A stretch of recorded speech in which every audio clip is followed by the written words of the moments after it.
Greetings to all of you. In the last lectures, we have discussed about the plant tissues. We have discussed with their structure and their functions. Today we will start our next topic, that is animal tissues. Animal tissues are the specialized tissue which enable a animal to perform the different kind of activities, and it help in the locomotion of that animal in search of food and mate and shelter. These three things are the primary requirement of animal. First is food, they will eat and get the energy. Second is shelter, रहने का स्थान, खुद को छुपाने का स्थान.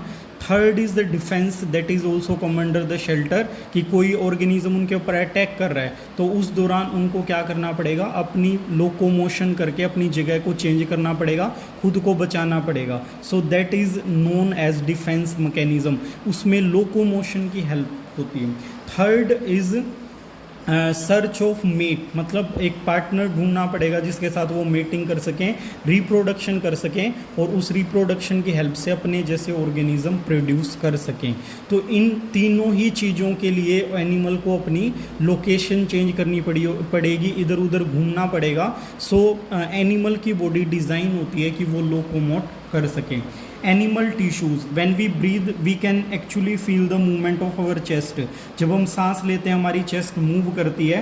For this we have specialised cell called muscle cell. तो इस चीज़ के लिए हमारे पास मसल सेल होती हैं जो कॉन्ट्रैक्ट और रिलैक्स करती हैं, और उस कॉन्ट्रैक्शन और रिलैक्सेशन के कारण हम मूव कर पाते हैं.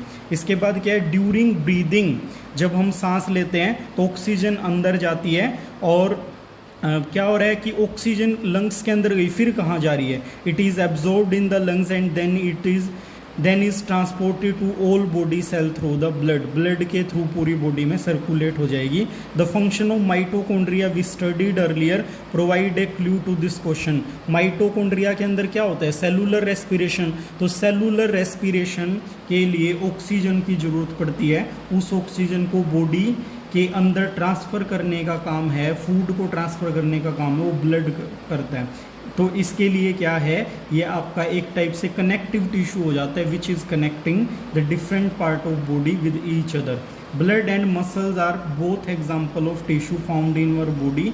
ब्लड भी और मसल्स भी, जिनकी हेल्प से हम मूवमेंट कर रहे हैं और ट्रांसपोर्टेशन कर रहे हैं. On the basis of function they perform we can think of different type of animal tissue. तो इस तरीके से एग्जाम्पल दिया है, उन्होंने डिस्कशन किया है, इसके बिहाफ पे आप डिफरेंट टाइप के टिश्यूज़ सोच सकते हैं और उनको कैटेगराइज कर सकते हैं. तो सबसे क्या है, पहले epithelial tissue covering and protection के लिए होता है. Second is connective tissue, body parts को कनेक्ट करने के लिए होता है. मस्कुलर टिश्यू मूवमेंट के लिए, और नर्वस टिश्यू इंफॉर्मेशन को ट्रांसफ़र करने के लिए होता है. Blood is a type of connective tissue, muscle from the muscular tissue. So इस टाइप से आपके डिफरेंट टाइप के टिश्यूज़ हैं which we will discuss in this chapter one by one. So first is epithelial tissue. Epithelial tissue क्या है, the covering और protective tissue in animal body are called epithelial tissue. तो जो protective tissue हैं या आपकी body की covering करते हैं, उन्हीं टिश्यूज़ को हम epithelial tissue बोलते हैं. Epithelial cover most organ and cavities with in the body. अब आप सोच लोगे कवरिंग का मतलब बॉडी के बाहर से कवरिंग, तो ये सिर्फ बाहर वाली बॉडी को कवर नहीं कर रही है, ये आपकी जो बॉडी के अंदर डिफरेंट ऑर्गन्स हैं. अब कोई भी ऑर्गन है उसकी बाहर भी लाइनिंग होगी और उसके अंदर अगर खाली जगह है, सपोज करो स्टमक, तो स्टमक के अंदर क्या होता है, जैसे ये आपका स्टमक है, एक तो कवरिंग बेटा इसके बाहर वाली ये वाली कवरिंग है, इसके बाहर भी कवरिंग है और अंदर ये खाली स्पेस है तो यहाँ भी कवरिंग है. ऐसे बहुत सारे ऑर्गन है, जैसे हार्ट है, हार्ट के अंदर भी कवरिंग मतलब खाली स्पेस होता है और बाहर से भी वो कवर्ड होता है. इसी टाइप से आपके लंग्स हैं या आपकी किडनीज हैं, जो होलो ऑर्गन है, अंदर से खोखले हैं, जिनके अंदर किसी न किसी कोई न कोई कैविटी प्रेजेंट होती है. तो उन सब को कवर करती है, कैविटीज़ को और ऑर्गन को. It also form a barrier to keep different body system separate. अब उसके बाहर कवरिंग बनाएगी तभी अलग अलग पार्ट सेपरेट रह पाएंगे. तो डिफरेंट टाइप के ऑर्गन्स को सेपरेट करती है ये. The skin the lining of mouth, अब ये एग्जाम्पल दे रहा है जैसे हमारी स्किन है पूरी बॉडी को कवर करके रखती है, कोई भी ऐसा पार्ट नहीं है जहाँ पे स्किन प्रेजेंट नहीं है या उसकी लाइनिंग नहीं है, ओपन में कुछ भी नहीं है। The lining of blood vessel, blood vessel अंदर से खाली होती हैं तो उनकी कवरिंग। लंग्स एल्विलोई, लंग्स के अंदर भी, किडनी के अंदर भी, तो ये सारी की सारी जो अंदर लाइनिंग्स हैं those are made up of epithelial tissue.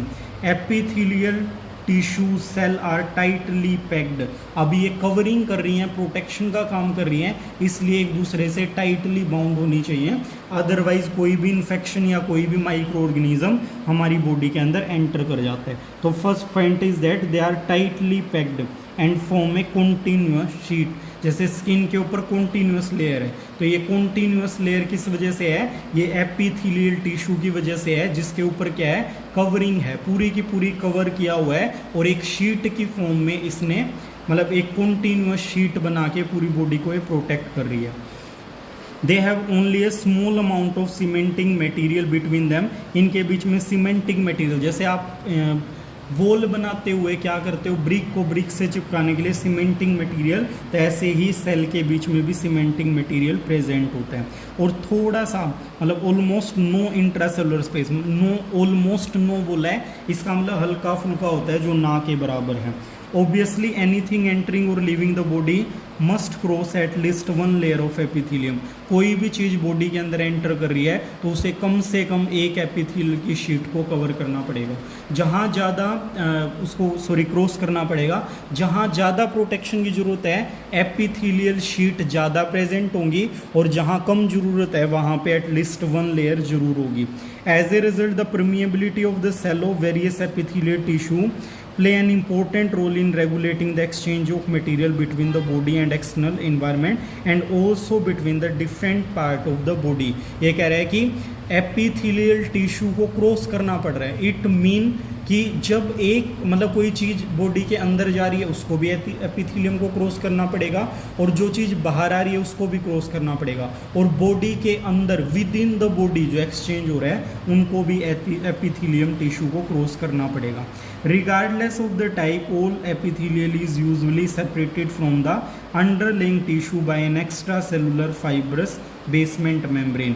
तो क्या कह रहा है, एपिथेलियल टिश्यू जैसे आउटर कवरिंग बना रही है, उसके नीचे एक फाइब्रस शीट होगी और फिर हमारे इंटरनल ऑर्गन्स हैं जो हमारा बॉडी के एक्चुअल पार्ट्स हैं वो शुरू होते हैं। तो बाहर कवरिंग और उसके बीच में फिर क्या, extra cellular fibrous basement membrane, epithelial के नीचे बेसमेंट मेम्ब्रेन होती है उसको स्मूथनेस प्रोवाइड करने के लिए। डिफरेंट एपिथेलिया, अब ये एक टाइप की नहीं होती है, अलग अलग टाइप की हैं एपिथेलियाज भी, तो उनको दिखा रखा है डायग्राम में विद देयर यूनिक फंक्शन। तो अभी ये फंक्शंस की बात कर रहा है कि कौन कौन सी फंक्शन के बेसिस पे अलग अलग होगी और इनकी थिकनेस वेरी करेगी। For example in cell lining blood vessel और लंग एल्विलोई। अब सपोज करो कोई epithelium type of epithelium tissue है वो ब्लड वेसल को और लंग्स की एल्विलोइज है उसको कवर कर रहा है। अब उनके फंक्शन के बारे में सोचो, ब्लड वेसल और एल्विलोइज का फंक्शन है ट्रांसपोर्टेशन ऑफ गैसेज या एक्सचेंज ऑफ गैसेज, मतलब ब्लड से लंग्स के अंदर अगर ब्लड जाएगा तो वहाँ पे क्या होगा, एल्विलोइज से ऑक्सीजन ब्लड के अंदर एंटर करेगी और कार्बन डाइऑक्साइड ब्लड से एल्विलोइज के अंदर एंटर करेगी। अब ये प्रोसेस बड़ी फास्टली होती है, अगर ये थिकनेस इसकी ज़्यादा होगी एपिथेलियल टिश्यू की तो टाइम बहुत ज़्यादा कंज्यूम हो जाएगा, इसीलिए वहाँ पे एपिथेलियम की जो लेयर है वो सिंपल होनी चाहिए, फ्लैट होनी चाहिए, पतली होनी चाहिए। तो इसके लिए क्या होता है, where transportation of substance occur through a selectively permeable membrane, ये सेलेक्टिवली परमिएबल मेम्ब्रेन होती है, इसीलिए क्या होगा, there is a simple flat kind of epithelium, एक फ्लैट काइंड इस टाइप से, मतलब पतली। ये चारों डायग्राम देख सकते हो, सबकी थिकनेस अलग अलग है। तो सबसे पतली squamous epithelial tissue, simple type का टिश्यू है तो इसको हम क्या बोलेंगे, स्क्वेमस एपिथेलियल, जो ब्लड वेसल और किसके अंदर होती है, एल्विलोइज के अंदर। Simple squamous epithelium cells are extremely thin and flat, diagram में दिखा दिया है, थिन और फ्लैट होती हैं, डेलिकेटेड मतलब जल्दी डैमेज होने के चांसेस ज़्यादा रहते हैं। The oesophagus and lining of mouth are also covered with squamous epithelium. तो तो माउथ की और इसोफेगस की लाइनिंग है वो भी स्क्वेमस एपिथेलियम। या आपको याद रखना है कौन से ऑर्गन में या किस पार्ट में कौन सा एपिथेलियम प्रेजेंट है, ये एमसीक्यूज में आपसे पूछे जा सकते हैं या वैसे जो सब्जेक्टिव पेपर है उसके अंदर भी आ सकते हैं। The skin which protect the body is also made up of squamous epithelium. तो स्किन के भी एपिथेलियम से बनी हुई है, लेकिन कौन से स्क्वेमस एपिथेलियम से। अब आप सोचोगे स्किन प्रोटेक्शन प्रोवाइड करती है, तो वहाँ पे क्या है, एक से ज़्यादा लेयर प्रेजेंट होती हैं। जहाँ प्रोटेक्शन की जरूरत है लेयर ज़्यादा होंगी, जहाँ ज़्यादा प्रोटेक्शन की जरूरत नहीं है लेयर कम होंगी। तो ये क्या होती है, many layers. Skin epithelium cell are arranged in many layer to prevent wear and tear. मतलब जो हमें चोट वगैरह लग जाती है या स्क्रैच लग जाते हैं उनसे बचाने के लिए इसके ऊपर कई लेयर्स होती हैं। Since they are arranged in pattern of layer, ये लेयर की फॉर्म में प्रेजेंट होते हैं। The epithelium is called stratified squamous epithelium. Stratified क्यों, क्योंकि वो एक शीट की फॉर्म में, लेयर की फॉर्म में प्रेजेंट है। तो जो चीज़ एक सीक्वेंस में प्रेजेंट हो प्रॉपर उसको स्ट्रेटिफाइड बोलते हैं। तो stratified squamous epithelium. Where absorption and secretion occur as in. अब क्या बात कर रहे हैं, वो तो एक्सचेंज ऑफ गैसेस की बात कर रहा था, अब बात कर रहे हैं जहाँ पे एब्जॉर्प्शन या सिक्रीशन होता है। In the inner lining of intestine tall epithelium cell are present. अब थोड़ी सी टोल वाली है, इस टाइप से आ जाएंगी जिनकी लेंथ इनके कंपैरिजन में ज़्यादा है, इनके कंपैरिजन में ज़्यादा है, तो थोड़ी सी टोल सेल प्रेजेंट होंगी। This columnar meaning pillar like epithelium facilitate movement across the epithelium barrier. तो ये मूवमेंट को मतलब क्या करते हैं, अलाउ करते हैं। In respiratory tract the columnar epithelium tissue also has सीलिया।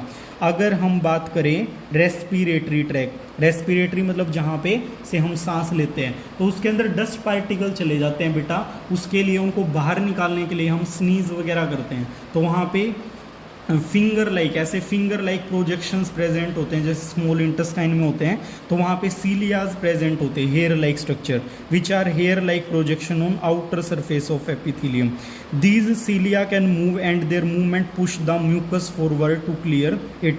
तो उसमें म्यूकस की मूवमेंट होती है और डस्ट पार्टिकल को बाहर निकाला जाता है। इस टाइप की जो एपिथेलियम है उसको सिलिएटेड कोल्यूमुलर एपिथेलियम बोलते हैं। ठीक है, तो क्यूबोइडल और कोल्यूमुलर, ये क्यूबोइडल हैं क्यूब जैसी, और ये आपकी कोल्यूमुलर हैं। Cuboidal epithelium form lining of kidney tubule. को क्यूबोइडल वाली कहाँ मिलेगी, किडनी ट्यूब्यूल्स के अंदर, किडनी के अंदर मिलेगी। And duct of salivary gland, तो जहाँ पे मतलब क्यूबोइडल, कोल्यूमुलर और स्क्वेमस ये हो जाती हैं। उसके बाद आपके इनके ऊपर सीलिया और फ्लैजिला प्रेजेंट हो सकते हैं। तो अगर सीलिया प्रेजेंट है क्यूबोइडल के ऊपर तो आप बोलोगे सिलिएटेड क्यूबोइडल एपिथेलियम। अगर कोल्यूमुलर के ऊपर प्रेजेंट है सिलिएटेड कोल्यूमुलर एपिथेलियम। ठीक है, तो इस तरीके से आप इनके नेम को चेंज करते रहोगे। Where it provide mechanical support, तो ये मैकेनिकल सपोर्ट प्रोवाइड करती है किडनी और सलाइवरी ग्लैंड में। Epithelial cell often acquire additional specialisation as gland cell, तो कई बार ये ग्लैंड भी बन जाते हैं, मतलब एपिथेलियल सेल ही ग्लैंड के अंदर कन्वर्ट हो गया है उसके अंदर थोड़े से मॉडिफिकेशन होने के बाद। Sometime a portion of epithelium tissue fold inward and a multicellular gland is formed। कई बार क्या है, जैसे ये लेयर है एपिथेलियम की, वो अंदर की साइड ऐसे फोल्ड कर जाती है और यहाँ पे एक छोटा सा पोर छोड़ देती है, तो ये अंदर मल्टी सेलुलर ग्लैंड बन जाता है। ठीक है, दिस इज ग्लैंडुलर एपिथेलियम। तो जहाँ पे एपिथेलियम ग्लैंड की फॉर्मेशन कर दे तो आप उसको ग्लैंडुलर एपिथेलियम बोलोगे। So this was the first type of animal tissue, that is epithelial tissue. Epithelial tissue is of 3-4 different types: squamous epithelium, cuboidal epithelium and columnar epithelium. Based on the presence of cilia, we can say that ciliated columnar epithelium, and skin is made up of stratified squamous epithelium, जिसके अंदर कई सारी layer present होती हैं thickness को increase करने के लिए और जो प्रोटेक्शन का पर्पज़ है उसको कंप्लीट करने के लिए। In the next lecture we will be discussing about the connective tissue. Till then have a nice time and thank you.